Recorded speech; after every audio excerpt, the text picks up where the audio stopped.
10th prelims stage 1 2024 നടന്ന question പേപ്പറിൻ്റെ മാത്സിൻ്റെ ആൻസറാണ്.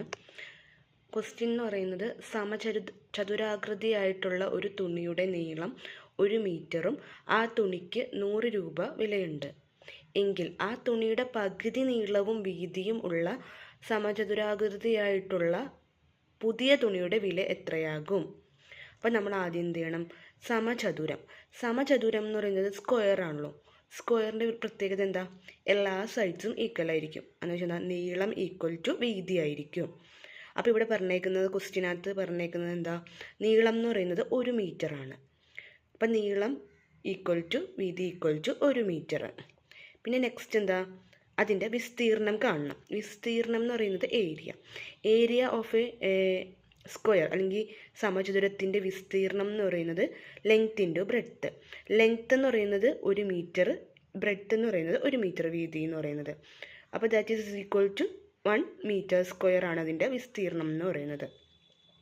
ഇനി നമുക്കെന്താ? അടുത്തത് പുതിയ തുണിയുടെ നീളവും വീതി എന്തായി? പകുതിയായിട്ട് മാറാണ് ചെയ്ത. 1 മീറ്റർ ഉള്ളത് ഹാഫായിട്ട് മാറി. എന്ത്? നീളവും വീതി. അപ്പോൾ പുതിയ തുണിയുടെ നീളവും വീതി എത്രയായി?